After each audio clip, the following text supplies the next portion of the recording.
আসসালামু আলাইকুম বন্ধুরা। আসলে আজকে আমি আসছি প্রত্যন্ত একটা গ্রামের মধ্যে।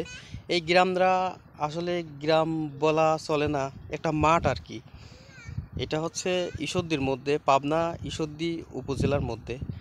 আসলে আপনারা যেখানে দেখতে পাচ্ছেন এদিকে সম্পূর্ণই সবজির চাষ করা হয়। এইদিকে আমার এক মুরব্বি ডিসপ্লের উপরে যে মুরব্বি চাচার ছবিটা দেখতে পাচ্ছেন, এই মুরব্বি চাচা বললো যে এটাকে মাঠ বলা হয় না, এটাকে সোনার মাঠ বলা হয়। আসলে যা চাষ করে সেটাই সম্পূর্ণ সোনায় পরিণত হয়ে যায়। আপনারা দেখাচ্ছি যে এখানে কত সুন্দর সুন্দর আমরা সবজি চাষাবাদ করে থাকি। আপনারা দেখেন, দেখেন আমি কেন সোনার মাঠ বলেছি। দেখুন, সোনার সাথে তুলনা করা যায়। এটা হচ্ছে সাধারণত পেঁয়াজের মাঠ, এই জমিটা পেঁয়াজের জমি। এই দেখেন, এটা হচ্ছে পেঁয়াজ, কত বড় বড় পেঁয়াজ, একটা এর সাথে কত সুন্দর পেঁয়াজ হয়েছে। এটা দেখা যাচ্ছে এটা হচ্ছে গাজরের গাছ। এই দেখেন, এর নিচে গাজর আছে।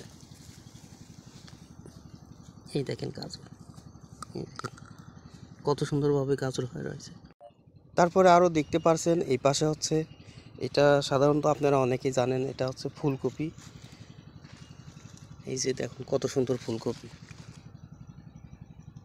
তারপরে আপনারা যে ডিসপ্লের সামনে যে গাছটা দেখতে পাচ্ছেন, এটা হচ্ছে আমরা আমাদের গ্রামের ভাষায় পটল বলে থাকি করেন। এই দেখেন পটল, এটা হচ্ছে জানলার, আমরা সাধারণত এটা জানলার পটল বলে থাকি। আর একটা সরজমিনে এটা হয়ে থাকে আর কি, এদিকে বেশিরভাগ জানলা দেয়।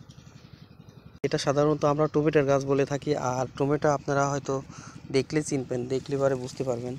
দেখুন কত সুন্দর টমেটোর গাছ, মানে চোখ জোড়ানো টমেটোর গাছ। এই দেখেন টমেটো, কত সুন্দর টমেটো হয়ে রয়েছে। এগুলো সাধারণত লাল টকটক যখন হয় তখন অনেকটাই সুন্দর লাগে। এই দেখেন, দেখুন আমাদের যে আমি যে সোনার সাথে তুলনা করেছি, আসলে কোনো দিক দিয়ে কম না। সোনা তো কোনো কাজে আসে না, মানুষের শখ পূরণ করে। আর আমাদের কৃষক ভাইয়েরা বা কৃষক আমার চাচা, ওরা তো সব সময় মানুষের জন্যে কাজ করে।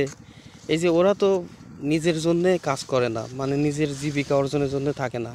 এদের এরা মনে করেন আমাদের মতন হাজার হাজার কোটি কোটি মানুষে চাষাবাদ করলে পরে আমরা ঠিক মতন সেগুলা হাতে পাই, বা আমরা ঠিক মতন খেতে পারি। হ্যাঁ বন্ধুরা, আমি সম্ভবত যত সম্ভব গ্রামের কিছু জিনিস আপনাদের মধ্যে তুলে ধরার চেষ্টা করলাম। আর আমার এই ভিডিওটি যদি একটু ভালো লাগে তাহলে অবশ্যই লাইক, কমেন্ট এবং ফলো করবেন আমার এই নতুন পেজ। অবশ্যই সাপোর্ট করবেন ইনশাল্লাহ। আল্লাহ হাফেজ।